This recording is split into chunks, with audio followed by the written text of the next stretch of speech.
Hey everybody, it's Pastor Jeremiah from The Stirring, and I want to introduce you to a brand new video series that we're going to be doing called You Asked, I Answer. And what this is an opportunity for you to be able to ask your questions and get a public answer online every week after our services at The Stirring. And so this week we talked about holiness. We talked about being controlled by law and shifting into being compelled by love.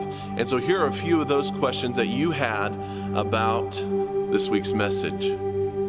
The first question is this: if holiness isn't about avoiding evil, then does that mean I can still do whatever I want and still be a Christian?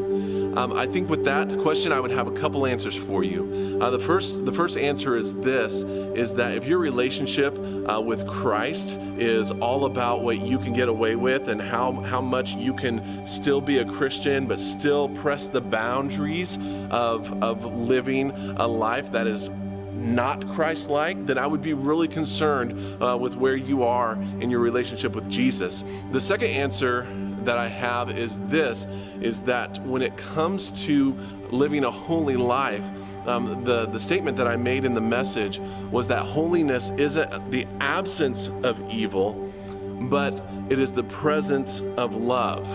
And so when we're talking about holiness and when we're talking about the absence of evil, if love is predominant and is present in your life and your life is being moved by love, the absence of evil is just going to be a byproduct of the presence of that love.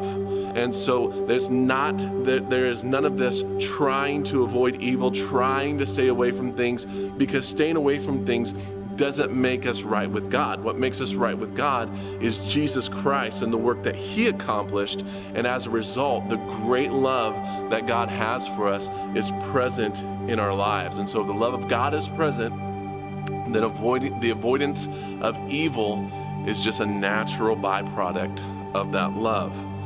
Second question for this morning is this.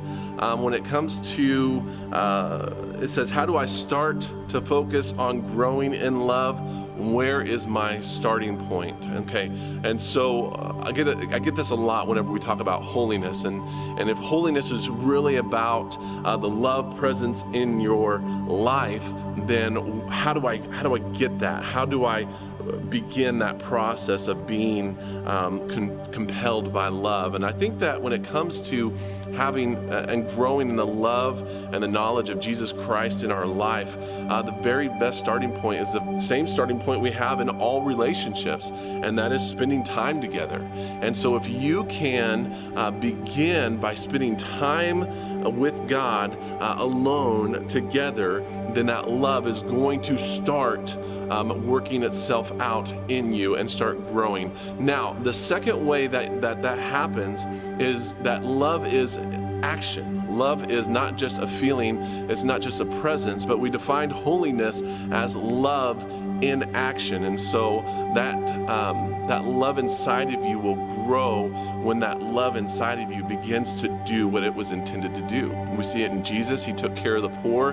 He sought out the broken. The outcasts. He was there for them. And so if that love that is inside of you begins to work itself out, because we don't just want to bring love in, but we want to let love work itself out, then you will find yourself growing in the very love that Jesus has shown you. Now, the third question today is this. You said that holiness is love in action. Does that mean my relationship with Jesus is not enough? Well, of course, our relationship with Jesus is everything that we both need and want in life. But James chapter 2 tells us that if we just have faith, then we have nothing. But that our faith produces good works. And so faith, believing in Jesus and knowing Him and growing in that love, that naturally produces a response, and that response is action. And so we talked about John Wesley and his 3 points of action in his definition of holiness, being love is endless acts of mercy, and showing, or holiness is endless acts of mercy. So showing endless acts of mercy to anyone and everyone. There is no more us and them mentality, but it's just endless acts of mercy. Holiness is also standing up for injustice. Things like the poor and the widows and orphans, and the scripture tells us over and over again what that looks like. But holiness is also evangelism. It could be personal evangelism, it could be corporate evangelism. Where is the love of God leading you into participating in these things? And I firmly believe with all my heart that as you continue to seek the Lord, seek His face and experience His love and let that love grow inside of you, action is the only thing that is going to come out. And so I want to encourage you with that today. Let's stop being a people who are controlled by law, and let's start being a people who are compelled by love. Until next time, this is You Asked, I Answered from Pastor Jeremiah and the Stirring, and we hope to see you soon.